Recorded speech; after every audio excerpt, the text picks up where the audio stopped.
desert wind carried whispers of something impossible. In the pre-dawn darkness of forward operating base Kazan, 63 kilometers from the Syrian border, a rumor spread like wildfire through the command tent. Someone had made a shot, not just any shot, a confirmed kill at 3,500 meters. The previous record, held by a Canadian Joint Task Force sniper, stood at 3,450. This wasn't a matter of 50 meters. This was a matter of belief. The operations officer, Major Vance, stood over the ballistics report with his jaw clenched so tight his molars ached. The numbers didn't lie, but they made no sense. Wind speed, Coriolis effect, bullet drop, all calculated perfectly. The target, a high-value enemy combatant coordinating mortar strikes against coalition forces, had been eliminated with a single round from a Che Tak M200 intervention. The shooter's name appeared at the bottom of the report in neat typewriter font, Staff Sergeant Myra Delacroix. Vance crumpled the paper. Get me whoever wrote this joke. But it wasn't a joke. 30 minutes earlier, on a ridge designated Echo 7, Delacroix had squeezed the trigger with the kind of calm that only comes from accepting death as a constant companion. Her spotter, Corporal Hayes, had watched through the scope as the .408 round traveled for nearly 7 seconds, an eternity in combat time. The target dropped. Hayes didn't speak for 10 seconds. Then, confirm kill. Holy God, confirm kill. Delacroix didn't celebrate. She chambered another round, scanned for secondary targets, and logged the shot in her field book with the same detachment she'd log her water intake. The book was old, leather-worn, filled with notes her father had written during his own deployments. She'd carried it through 3 tours. By the time they returned to base, the story had already mutated. Some said it was a lucky shot. Others claimed the report was fabricated, a morale booster cooked up by intelligence. A few whispered that Delacroix had help, advanced optics maybe, or wind data she shouldn't have had. No one wanted to believe that a woman who'd been handed a rifle and told to just hold it during her first deployment could rewrite the record books. But Vance knew something they didn't. He'd seen Delacroix's file. Before she was a sniper, she'd been a pilot. And before that, she'd been the daughter of a man who taught her that precision wasn't about strength. It was about patience. Her call sign wasn't earned in the sand. It was earned in the sky, years before anyone thought to hand her a rifle. Lieutenant Myra Delacroix had flown A-10 Warthogs over Afghanistan, low and slow, close air support missions, where the margin for error was measured in meters, not miles. Her call sign was Threadline, given to her after a mission in the Korangal Valley, where she'd threaded a 30mm cannon burst between 2 buildings to neutralize an enemy position without touching the mud brick walls where civilians sheltered. The forward air controller, watching through binoculars, had whispered into the radio, "Threadline, you just stitched a needle through hell." The name stuck, but admiration in aviation didn't translate to the ground. When a training accident shattered her left eardrum and grounded her permanently, the Air Force reassigned her. Infantry didn't want her. Armor didn't want her. She ended up in a support role, inventorying ammunition at a FOB in Kuwait, told she'd still be contributing. She lasted 4 months before requesting sniper school. The instructors laughed, not to her face, but she heard it. She was 31, older than most candidates. She was grounded aircrew, not a ground pounder. And she was a woman in a field that prided itself on legacy and lethality, where most candidates washed out in the first week. Delacroix didn't wash out. She didn't excel, either, not at first. Her upper body strength lagged. She couldn't ruck as fast, but she could read wind like it was a language, calculate holds in her head faster than most could with a ballistic calculator, and remain motionless for hours. The same skills that made her a surgeon in the cockpit made her a ghost on the ground. Her final test score was 94%. The top male candidate scored 96. He graduated with honors. She graduated with skepticism. Her first deployment as a sniper came 8 months later, attached to a Marine unit that didn't request her and didn't trust her. The team leader, Gunnery Sergeant Ortiz, made it clear she'd be an observer, not a shooter. "Just hold the rifle," he'd said, not unkindly but not kindly either. "Call wind. Spot for Hayes. Don't try to be a hero." She didn't argue. Heroes died fast. Professionals died old. For 6 weeks she did exactly as instructed. She logged wind, calculated distance, kept her mouth shut. Hayes, her spotter, warmed to her first. He'd been a competitive shooter before enlisting, respected the craft. He noticed things others didn't, the way her breathing slowed before a shot, the way her fingers never trembled, even when mortars walked closer. The mission brief came at 0400. Intelligence had identified a target, enemy coordinator, operating from a compound in the mountains, responsible for mortar attacks that had killed 2 Marines and wounded 7 in the past week. The problem was distance. The compound sat at 3,800 meters from the nearest viable shooting position. Conventional wisdom said it was impossible. Conventional wisdom suggested a drone strike. But the compound was surrounded by civilian dwellings and the rules of engagement were clear. Collateral damage was unacceptable. Ortiz studied the topographic map, dragging his thumb across the ridge designated Echo 7. "We'd need a miracle," he muttered. Hayes glanced at Delacroix. She was staring at the map, eyes tracing elevation lines, wind patterns, approach routes. "Ma'am," Hayes said quietly, "you thinking what I'm thinking?" She didn't answer immediately. She was calculating. Temperature, humidity, barometric pressure. The ridge sat 1,100 meters above the target compound. The shot would be descending, which helped, but the wind funneled through the valley unpredictably. It wasn't impossible, it was improbable. "I can make it," she said. Ortiz looked up. "You can spot it, you mean?" "No, Gunny, I can make it." The tent went silent. Ortiz's jaw worked. He wanted to say no. He wanted to assign the shot to Hayes, who had more trigger time, more field experience. But Hayes was shaking his head. "She's the better shot, Gunny, you know it." Ortiz knew it. He hated that he knew it. "You miss, we lose the target, he relocates, and we're back to square one." "I won't miss," Delacroix said. It wasn't bravado, it was math. They inserted at 2200 hours, moving through the dark on foot, night vision painting the world in green monotones. Delacroix carried the M200, 27 pounds of precision engineering like it weighed nothing. Hayes humped the spotting scope, ammunition, and range finder. By 0300 they were in position. The compound was a smudge of heat signatures through thermal imaging. The target wouldn't appear until dawn, intelligence predicted. They had 2 hours to prepare. Delacroix ranged the target zone. 3,500 meters, give or take. She checked her data book, cross-referenced altitude, and began building her mental model of the bullet's flight. Hayes set up the spotting scope and started logging wind at different elevations. 4 knots at our position, estimating 6 to 8 downrange. Dawn broke like a blade, sharp and unforgiving. The sky bled pink and orange, and the valley below emerged from shadow in stages. Delacroix hadn't moved in 2 hours. Her body had become part of the rock, her breathing synchronized with the wind. Hayes watched the compound through the scope, waiting. At 0615 the target emerged. Intelligence had provided a photograph, but through the scope he was just a man. Thin, wearing a dark dishdasha, moving across the courtyard toward a cluster of civilians. Hayes confirmed the identification through facial recognition markers, scar on the left cheek, missing upper incisor. Positive ID, range 3,500 meters, descending angle 11 degrees. Delacroix adjusted her scope. The target was talking to someone, gesturing. If he moved inside, the window closed. She dialed in elevation 41 mils up. Windage 3 mils right, accounting for the valley effect. Hayes read the mirage through the scope. Wind shifting. Now 8 knots, variable. She adjusted. The crosshairs settled on the target's center mass. At this distance, aiming for the head was fantasy. Center mass gave her the largest margin. Her finger rested on the trigger, not pulling, just present. She exhaled halfway and held. The world narrowed. There was no compound, no valley, no war. Only the reticle and the target and the space between. She pressed. The rifle recoiled, a gentle push against her shoulder. The suppressor muted the report to a metallic thump. The bullet left the barrel at 900 meters per second, beginning its arc. For 6.8 seconds it flew. Gravity pulled it down. Wind pushed it sideways. The Earth's rotation, imperceptible to the human eye, nudged it east. Delacroix had accounted for all of it. Hayes watched through the scope, counting heartbeats.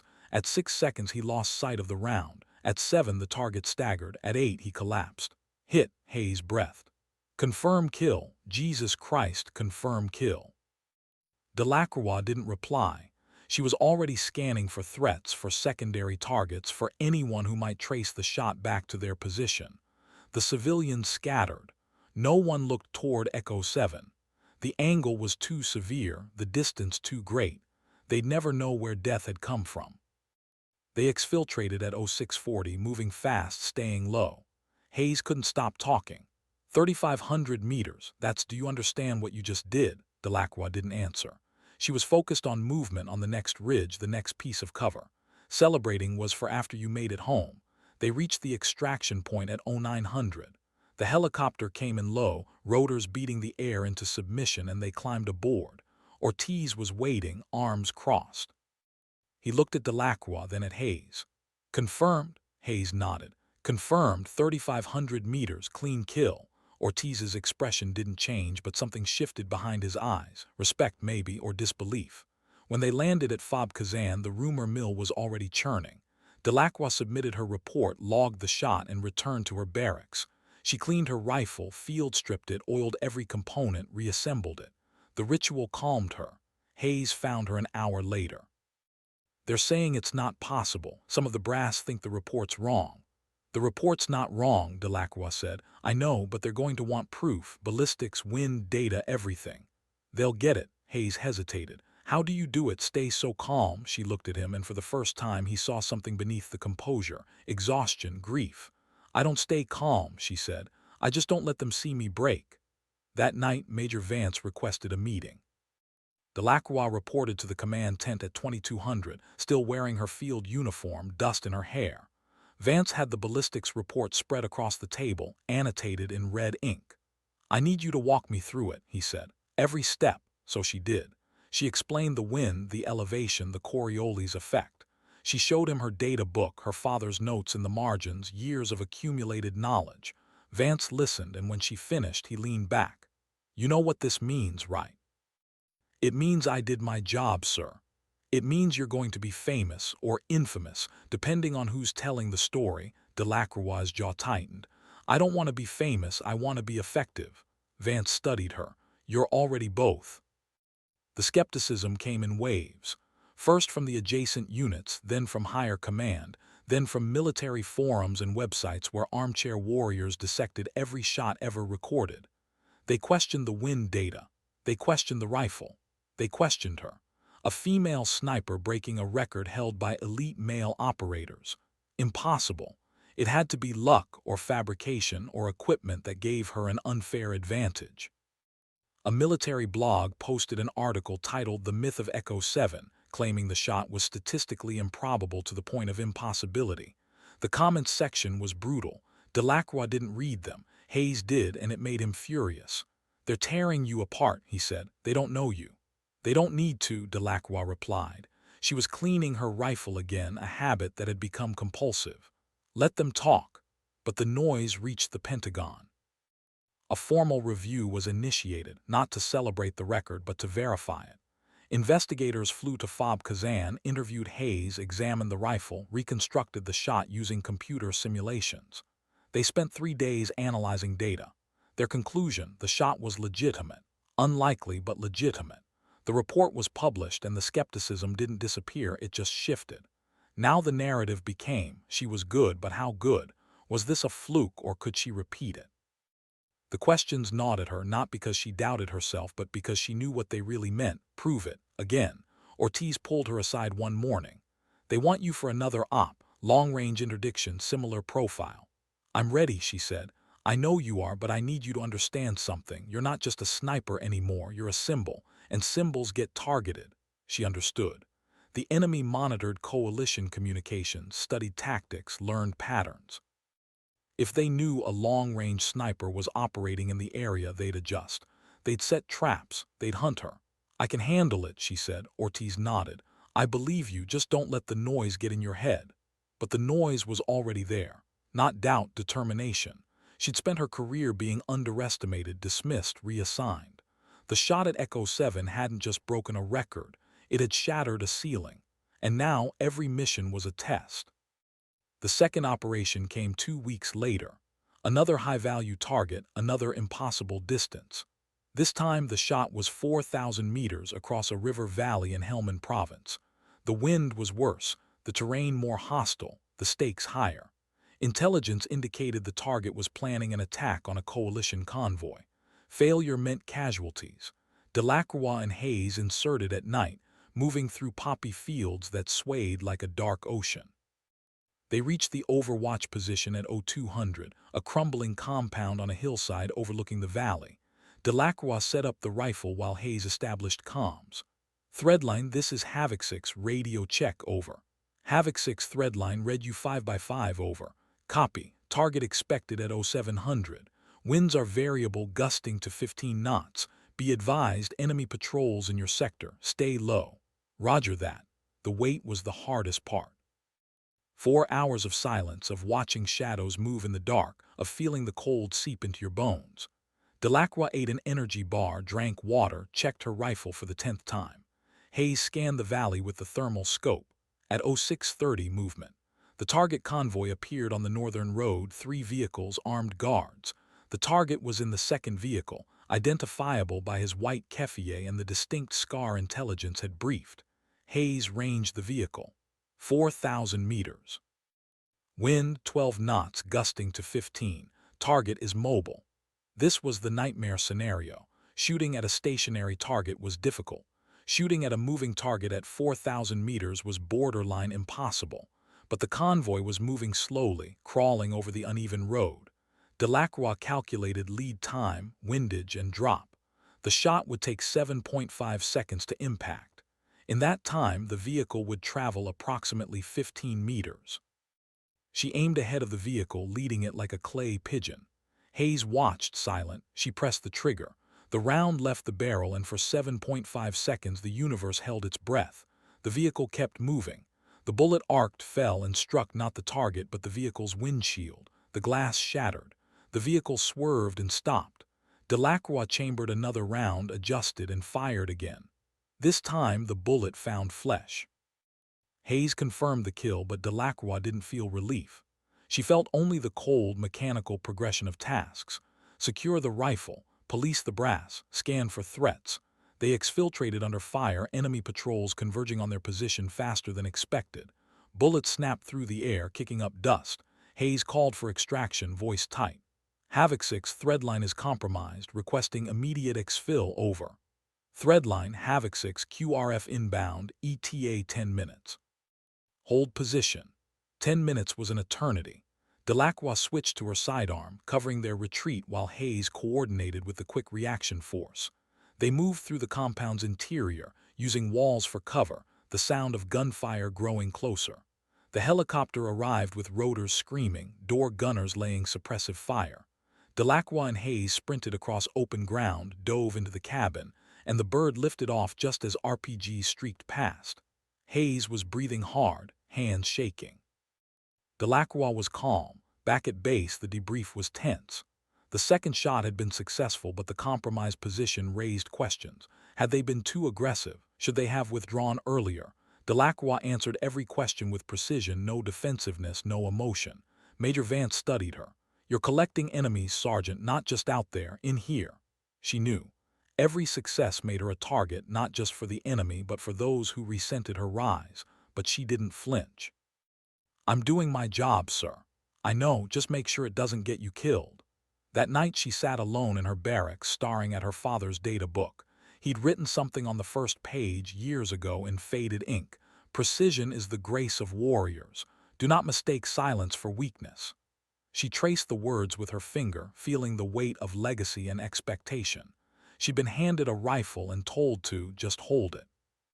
Now she was rewriting what it meant to be a sniper, a soldier, a woman in a war zone, and the world was watching. The third mission never came. Instead, orders arrived, returned stateside for a formal commendation ceremony. Delacroix didn't want it. She wanted to stay downrange to keep working, but orders were orders. She flew back on a C-17, surrounded by soldiers rotating home, their faces exhausted and relieved. She felt neither. Washington, D.C., in autumn was cold and gray. The Pentagon was a labyrinth of polished floors and sharp uniforms. Delacroix stood in a briefing room wearing her dress uniform, medals aligned with geometric precision. A public affairs officer briefed her on the ceremony. "You'll receive the Bronze Star with valor. The Chief of Staff will present it. There will be press." "I don't want press," Delacroix said. "It's not optional, Sergeant. You're a story now." The ceremony was held in a marble hall, flags lining the walls, cameras positioned for optimal angles. Delacroix stood at attention while the Chief of Staff read the citation. "For extraordinary heroism in combat operations," the words blurred. She focused on a fixed point on the wall, a technique she'd learned in sniper school. When the medal was pinned to her chest, she saluted, mechanical and precise. The applause was polite, formal. Afterward, reporters swarmed. Microphones thrust toward her face. "Sergeant Delacroix, how does it feel to break a sniper record? What do you say to those who doubt the legitimacy of your shot? As a woman in a male-dominated field, what message do you have for young girls?" She answered each question the same way, with facts, no flourish. She didn't smile. She didn't perform. The reporters seemed disappointed. They wanted emotion, inspiration, a narrative they could package. Delacroix gave them none. That night, in a hotel room paid for by the army, she sat on the edge of the bed and stared at the Bronze Star. It felt heavy not from the medal but from what it represented. She thought about the target at 3,500 meters, the man who died without ever knowing who killed him. She thought about the soldiers he'd been responsible for killing. The math was simple, but the weight was not. She called Hayes. "How's it going over there?" "Quiet, boring without you." "How's the heroes' welcome?" "Awful." Hayes laughed. "Figured. When are you coming back?" "Soon." But she didn't. The army had other plans. The reassignment came a week later. Fort Benning, Georgia, sniper instructor. Delacroix read the orders twice, disbelief giving way to anger. "I'm not done downrange," she told the assignment officer. "You've completed 3 tours, Sergeant. You've earned a break." "I didn't ask for a break. I asked to go back." The officer's expression was sympathetic but firm. "This isn't punishment. You're one of the best. We need you teaching the next generation." She wanted to argue, but there was no point. Orders were orders. Fort Benning was green and humid, the opposite of the desert. The sniper school was housed in a series of low buildings surrounded by pine trees and firing ranges. Delacroix reported for duty and was met with skepticism. The other instructors were veterans, men with decades of experience, multiple deployments, kill counts that would never be fully disclosed. They nodded politely, but their eyes said, "Prove it." She didn't need to prove anything. Her record spoke for itself. Records didn't matter here, only respect, and respect had to be earned. Her first class consisted of 23 candidates, all male, all younger than her. She stood at the front of the classroom, hands behind her back, and introduced herself. "I'm Staff Sergeant Delacroix, call sign, Threadline. I'll be your primary instructor for long-range precision fire." One of the candidates, a cocky kid from Texas, raised his hand. "Ma'am, is it true you made a shot at 3,500 meters?" "It is." "Was it luck?" The room went silent. Delacroix didn't blink. "No, it was math, and if you pay attention, I'll teach you the math." She did. Over the next 12 weeks, she broke them down and built them back up. She taught them to read wind, to calculate holds, to embrace discomfort. She taught them that sniping wasn't about being the toughest or the strongest. It was about being the smartest and the most patient. Some washed out. Some thrived. By the end of the cycle, even the skeptics had come around. The kid from Texas approached her on graduation day. "Ma'am, I owe you an apology. I didn't think you could teach me anything. I was wrong." Delacroix nodded. "Don't apologize, just pass it on." She spent 2 years at Fort Benning training hundreds of snipers, refining techniques, publishing field manuals. Her methods became doctrine, but something gnawed at her. She missed the field, the clarity of purpose, the silence of a hide site at dawn. Teaching was important, but it wasn't the same. Then the call came, not from the army, but from a private military contractor. The offer was lucrative, the work familiar, training foreign military units, conducting long-range reconnaissance. It was legal, vetted, and paid 4 times her military salary. She could have said no, but she didn't. The transition from active duty to contractor was seamless on paper, jarring in reality. She was no longer Sergeant Delacroix. She was just Delacroix, employee of Aegis Solutions, working in countries whose names couldn't be disclosed under non-disclosure agreements thicker than her service record. The work was similar but different. The stakes felt murkier. The enemy wasn't always clear. She trained Iraqi counterterrorism units in Mosul, Yemeni forces in Aden, Ukrainian snipers in Donetsk. She taught them the same principles she'd learned: patience, precision, math. But she also saw how those principles were applied, or misapplied, in conflicts where the lines between combatant and civilian blurred. One mission stayed with her. She was embedded with a Ukrainian unit outside Donetsk, training them in urban sniper tactics. The Russians were advancing block by block and the Ukrainians were desperate. A young soldier, barely 20, asked her, "How do you live with it?" The killing. Delacroix didn't have a good answer. "You remember why you're doing it," she said, "and you hope that's enough." It wasn't always enough. She began to feel the weight differently, not as the cold math of targets and distances, but as the accumulation of lives ended, choices made, consequences rippling outward. She thought about her father, who'd carried the same weight, who'd written in his data book not about killing, but about precision, the grace of doing something difficult with exactness, with care. She wondered if that was his way of coping, of transforming violence into craft. She wondered if it was hers, too. After 3 years as a contractor, Delacroix returned to the States. She bought a small house in Montana, far from bases and cities, surrounded by mountains and silence. She didn't miss the war, but she missed the purpose. Civilian life felt hollow, a series of routines without stakes. She took a job as a gunsmith, repairing rifles, building custom precision weapons. The work was solitary, meditative. Her reputation followed her. Shooters from across the country sent her their rifles, trusting her to make them perfect. She did. One afternoon, a young woman walked into her shop, mid-20s, military haircut, the bearing of someone who'd seen action. "Are you Threadline?" the woman asked. Delacroix looked up from the rifle she was assembling. "I used to be.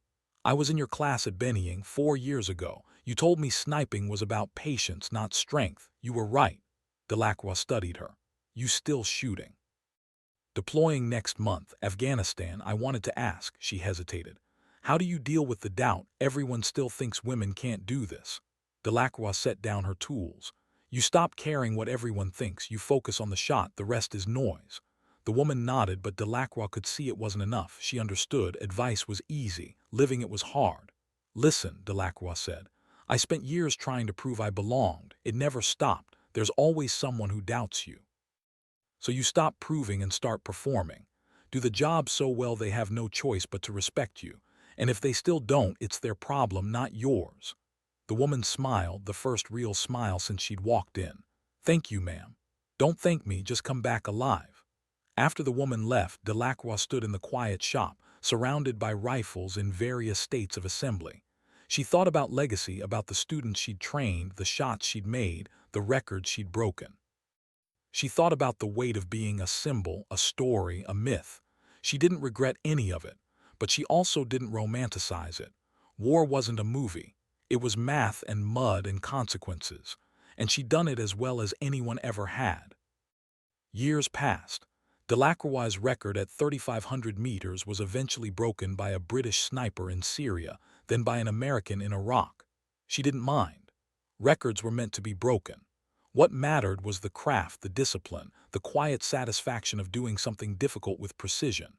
She remained in Montana, teaching occasional classes, writing manuals, consulting on long-range ballistics for law enforcement. Her name appeared in military journals, podcasts, documentaries.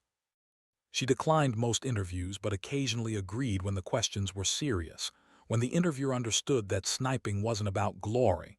It was about geometry and patience and carrying the weight of choices made at impossible distances. One winter evening she received a package. Inside was a data book, worn and stained, similar to her father's. A note was attached, written in careful handwriting.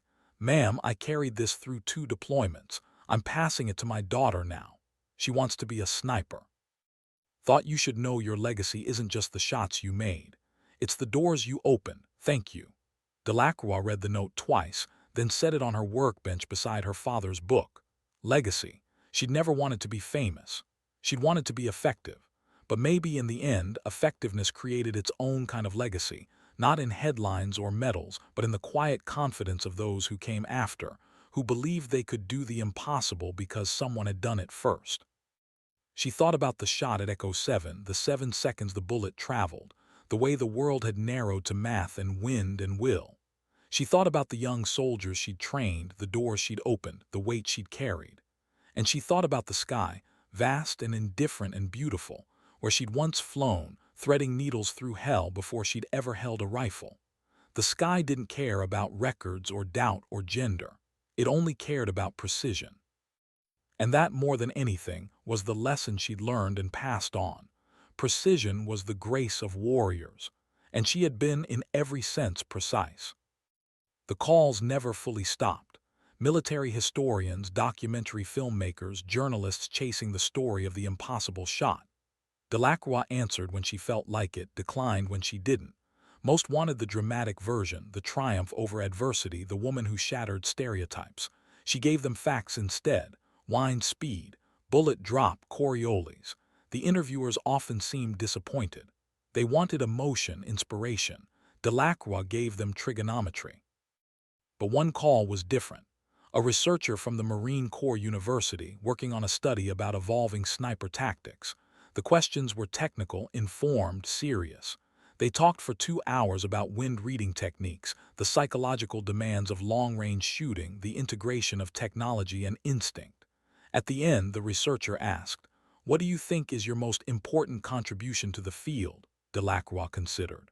"I proved the math works. That's it. If you calculate correctly, account for variables, and execute with discipline, the shot is possible. Gender doesn't factor into the equation. But you also proved that women belong in these roles," the researcher pressed. "I proved women can shoot," Delacroix corrected. Whether they belong was never the question. Capability isn't about belonging, it's about competence. The distinction mattered to her. She hadn't fought for inclusion or representation. She'd fought to do the job. The symbolism had been imposed afterward, a narrative layered onto her actions. She didn't reject it, she understood its importance to others. But it wasn't why she'd made the shot. She'd made the shot because the mission required it, because failure meant casualties, because the math said it was possible and she trusted the math. That night she stood on her porch, looking at the mountains under a sky crowded with stars. Montana winters were brutal and silent, the kind of cold that clarified thought. She'd built a life here, simple and solitary, far from the noise. But she wasn't isolated. Students still emailed, asking questions, sharing their own achievements. Her methods were taught at Benning, Quantico, and allied militaries worldwide.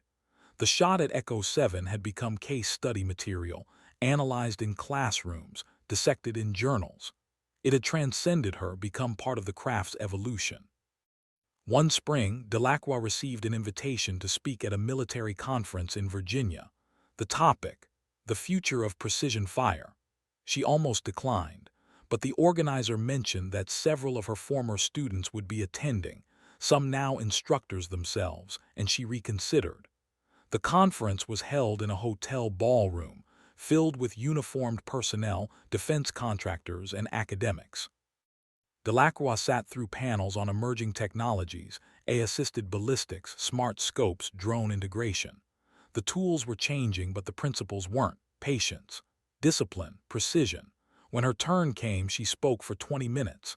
She didn't tell war stories. She talked about fundamentals, about the importance of training that emphasized decision-making under pressure, about the human element that technology couldn't replace. "A rifle doesn't make you a sniper," she said. "A scope doesn't make you a sniper. What makes you a sniper is the ability to remain calm when everything is chaos, to calculate when adrenaline screams at you, to act, to trust the process even when the outcome is uncertain. Technology can assist, but it can't replace judgment. And judgment is built through experience, through failure, through learning that precision is as much mental as it is mechanical." The applause was genuine, respectful. Afterward, a line formed. Officers wanting to shake her hand, young soldiers asking for advice, contractors pitching products. She answered questions, signed a few data books, and then escaped to the hotel bar. Hayes found her there. He'd retired 2 years prior, was working as an instructor at a police academy. They hadn't seen each other in person since their last deployment. Threadline, he said, grinning. Gunny. They embraced the easy familiarity of shared experience. They ordered drinks and talked about nothing important, families, weather, the absurdity of PowerPoint-heavy military culture. Then Hayes said, "You know, I still think about that shot, not just the 3,500-meter one, all of them, the discipline you had. I've trained a lot of shooters since, and I always tell them I worked with the best, and here's what she taught me." Delacroix looked at him. "What did I teach you? That being the best isn't about being the loudest or the toughest. It's about being the most prepared, and the calmest when it matters." The recognition came in unexpected forms. A shooting range in Texas named a course after her. A military blog listed her among the top 10 snipers in modern history. A documentary filmmaker finally convinced her to participate in a project, and she agreed on the condition that the focus remained on the craft, not on her personally. The documentary aired on a military history channel. It was well-made, respectful, and included interviews with Hayes, Ortiz, former students, and ballistics experts. They analyzed the Echo 7 shot frame by frame, using computer simulations to illustrate the bullet's trajectory, the impact of environmental factors, the razor-thin margin for error. The conclusion was unanimous. The shot was extraordinary, a convergence of skill, preparation, and conditions that aligned for 7 seconds. Delacroix watched it once, alone in her living room. It felt strange, seeing her life reduced to 60 minutes, her choices narrated by someone else. But it was accurate, and that mattered. The documentary sparked renewed interest. Podcast invitations, speaking requests, even a book deal. She declined the book deal. She had no interest in writing a memoir. But she agreed to a few podcasts, the ones that asked smart questions, that understood the difference between myth and reality. On one podcast, the host asked, "Do you think your legacy will be the record or the fact that you were a woman who made it?" Delacroix paused. "Neither," she said. "My legacy, if I have one, will be the shooters I trained, the techniques I refined, the standards I held. The record is a number. Numbers get beaten. What lasts is the knowledge you pass down." "But you opened doors," the host pressed. "You showed that women could compete at the highest levels in a field that was almost exclusively male." "I did the job," Delacroix said. "If that opened doors, good, but I didn't do it to open doors. I did it because I was capable and because the mission required it. Intent matters. I wasn't trying to be a trailblazer, I was trying to be effective." The distinction, subtle but significant, defined her approach. She'd never sought the spotlight, never weaponized her gender as a narrative tool. She'd simply performed, and the performance had spoken for itself. Delacroix was 62 when she decided to stop teaching. Her hands, steady for decades, had begun to tremble slightly, not enough to affect her work but enough to notice. Age came for everyone, even snipers. She sold her gunsmith shop to a former student, a Marine veteran who'd learned the craft under her guidance. The transition was seamless, the legacy preserved. She kept the house in Montana, spent her days hiking, reading, maintaining the rifles she'd collected over the years. She didn't miss the work, but she missed the purpose. Then a letter arrived from Fort Benning. The Army was establishing a Sniper Hall of Fame, and she was among the first inductees. The ceremony would include a plaque, a display of her equipment, and a lecture series in her name. She considered declining. Halls of Fame felt like museums, places where careers went to die. But then she thought about the young woman who'd visited her shop years ago, the students who still emailed, the doors she'd supposedly opened. Maybe legacy wasn't about her. Maybe it was about them. She attended the ceremony. The hall was new, clean, filled with photographs and equipment from legendary snipers, Carlos Hathcock, Chris Kyle, Rob Furlong. Her display included the Che-Tak M200 she'd used at Echo 7, her data book, her Bronze Star, and a photograph of her in the cockpit of an A-10 Warthog, years before she'd ever held a rifle. The plaque read, "Staff Sergeant Myra Delacroix, callsign, Threadline, record 3,500 meters, legacy, precision, discipline, and the courage to prove what is possible." The ceremony was attended by hundreds, active duty snipers, instructors, veterans. When she was introduced, the applause was thunderous, sustained. She stood at the podium, uncomfortable with the attention but recognizing its significance. "I didn't join the military to break records," she began. "I joined to serve. The records came because I trusted the process, because I respected the craft, and because I had the privilege of working with exceptional people who believed in me when others didn't. If my career means something, it's this: precision is democratic. It doesn't care about your background, your gender, your doubts. It only cares about your preparation and your execution. If you do the math, account for the variables, and trust yourself, the shot is possible." That's the lesson. Not that I made an impossible shot, but that there is no such thing as an impossible shot, only shots you haven't prepared for. The applause came again, but she barely heard it. She was thinking about Echo 7, about the wind and the silence and the 7 seconds that had defined her career. She was thinking about the sky. In the years that followed, Delacroix became a name invoked in sniper courses, a case study in ballistics textbooks, a standard against which others measured themselves. The 3,500-meter shot remained legendary, not because it was the longest, others had surpassed it, but because of the circumstances, the precision, the refusal to accept limitations. Young snipers studied her techniques. Female recruits cited her as proof of what was possible. Male instructors, some who'd once doubted her, taught her methods as doctrine. The myth and the woman had separated, each taking on a life of its own. The myth was untouchable, a story of perfection. The woman was quieter, more complex, carrying the weight that stories never captured. Delacroix understood the difference. She let the myth exist because it served a purpose. It inspired, it educated, it challenged assumptions. But she remained apart from it, living simply, answering questions when asked, correcting inaccuracies when necessary, but mostly staying silent. One autumn afternoon, a film crew arrived at her house. They were making a feature film loosely based on her story. They wanted her input, her approval, her participation. She declined. "I'm not interested in being a character," she told the producer. "Then just consult," the producer said. "Help us get it right." She agreed to that. She reviewed the script, corrected the technical details, advised on how snipers moved, thought, operated. She made sure the actress playing her understood that sniping wasn't dramatic. It was methodical, often boring, punctuated by moments of absolute clarity. The film was released 2 years later. It was Hollywood, compressed timelines, manufactured conflict, a romantic subplot that never existed. But the core was accurate. The discipline, the mathematics, the isolation of the craft. And the final scene, the shot that made her famous, was depicted with surprising fidelity. Delacroix watched it once, in a small theater in Montana, surrounded by strangers who had no idea she was there. When the shot landed, the audience gasped, then applauded. She slipped out before the credits rolled. The film was successful, nominated for awards, sparked debates about women in combat, about the ethics of sniping, about the cost of war. Delacroix didn't participate in the debates. She'd said everything she needed to say. She was 70 when she received the final call. It came from Hayes, his voice rough with age and emotion. "Ortiz died," he said. "Heart attack, he was 74. Delacroix closed her eyes. Ortiz, who told her to just hold the rifle, who trusted her when it mattered, who'd become a friend. "When's the funeral?" she asked. "Saturday, Arlington."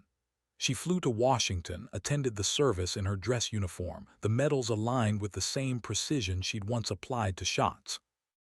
The funeral was military, crisp, solemn, exactly as Ortiz would have wanted. She stood with Hayes and other veterans, watching the flag folded, the rifle salute fired, the finality of it settling like snow. Afterward, Ortiz's daughter approached her. "He talked about you," she said. "About that mission. He said you were the best he ever worked with." Delacroix nodded, unable to speak. Legacy wasn't just what you left behind. It was who remembered you and why. That night she sat in a hotel room, staring at her father's data book, now decades old. She opened it to the first page, the note he'd written. "Precision is the grace of warriors." She added her own note below it. "And grace is earned through discipline, patience, and the courage to trust yourself when no one else does." She closed the book, knowing it would outlast her, that it would be passed down, that some young sniper decades from now would read it and understand. The next morning she flew back to Montana. The mountains were dusted with early snow, the sky impossibly blue. She stood on her porch, rifle in hand, and looked toward the horizon. She didn't aim at anything. She just held the rifle, feeling its weight, its balance, its potential. She thought about the shot at Echo 7, the moment when math became reality, when the impossible became fact. She thought about the students, the records, the legacy. And she thought about the sky where she'd once flown, free and precise, before anyone had ever doubted her. The wind shifted, carrying the scent of pine and snow. Delacroix smiled, closed her eyes, and breathed. Threadline. The name had been earned in the sky, proven on the ground, and would outlast them all.